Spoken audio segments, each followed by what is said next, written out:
В эфире новости экономики на Якутия-24. В студии работает Нургуяна Иванова. Премьер-министр Дмитрий Медведев поручил изменить процедуру отбора регионов для участия в нацпроектах. Премьер-министр также распорядился в срок до 5 сентября принять меры для заключения с регионами соглашений о предоставлении межбюджетных трансфертов на срок реализации национальных проектов. При этом предусматривается возможность ежегодно заключать уточняющие дополнительные соглашения. Кроме того, Медведев указал о необходимости определить объем финансовых региональных затрат на разработку проектной документации, инженерную инфраструктуру, проведение работ по благоустройству территорий и подготовку помещений под размещение закупленного оборудования для объектов капитального строительства, предусмотренных этими федеральными проектами. Также глава Кабинета министров поручил Минтруду России проанализировать причины неисполнения в установленный срок мероприятий федерального проекта «Старшее поколение национального проекта «Демография». В частности, не исполняется проект в Дагестане и Ингушетии. Низкие показатели, менее 6% от плана в Карелии, Якутии, Чувашии, Архангельской, Вологодской, Калининградской, Челябинской, Ульяновской областях. Также недостаточно активно идет исполнение проектов в Санкт-Петербурге и Пермском крае в части организации профессионального обучения и дополнительного профессионального образования лиц предпенсионного возраста. В связи с этим высшим должностным лицам этих регионов рекомендовано исправить ситуацию и доложить о принятых мерах в Минтруд России до 10 августа. Само министерство должно доложить о результатах с соответствующими предложениями в правительство Российской Федерации 20 августа. Отсутствие внешних предпосылок для роста ипотечных ставок, стабильный запрос со стороны общества на их снижение и политика властей позволяют прогнозировать дальнейшее уменьшение ипотечных ставок в России, считают эксперты. Сбербанк сообщил о втором за последние 3 месяца снижении ипотечных ставок.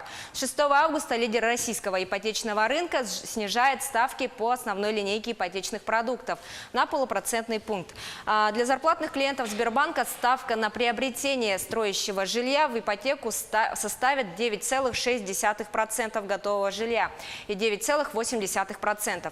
Минимальная ставка на покупку квартиры в новостройке в рамках программы субсидирования застройщиками для зарплатных клиентов банка снижена до 7,6%. Напомним, что в начале августа о снижении ипотечных ставок в среднем на полупроцентный пункт объявил и ВТБ. Стала известна деловая программа Восточного экономического форума, который пройдет во Владивостоке с 4 по 6 сентября этого года.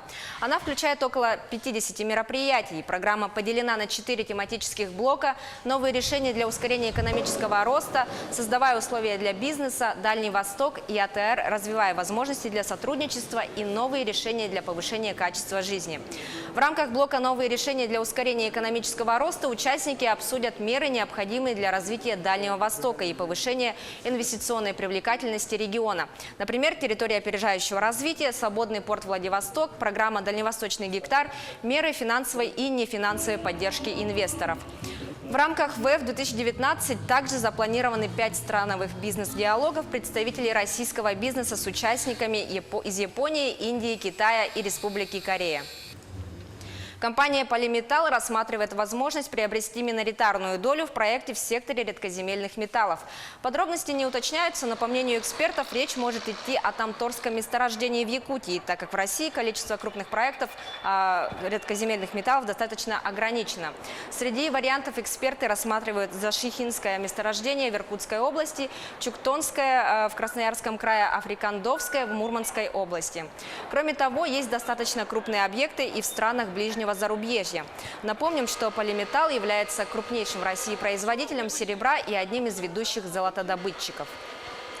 Красноярский филиал Главгосэкспертизы России выдал положительное заключение на увеличение производственной мощности с 5 до 6 миллионов тонн рядовых углей в год на обогатительной фабрике «Денисовская» в Нерингре. Проектом предусмотрены работы по реконструкции и перепланировке объектов в составе обогатительной фабрики «Денисовская». Технологический комплекс обогатительной фабрики расположен в центре ее промышленной площадки, непосредственно примыкая к железнодорожной инфраструктуре ГОК «Денисовский». В числе запланированных работ реконструкция главного корпуса фабрики с бункером породы, ямы привозных углей, здание углеподготовки, погрузочного пункта с железнодорожными весами, пункта укатки угля в вагонах и склада магнетита. Все здания и сооружения фабрики будут реконструированы с учетом климатических и геологических особенностей. Это были все новости экономики к этому часу.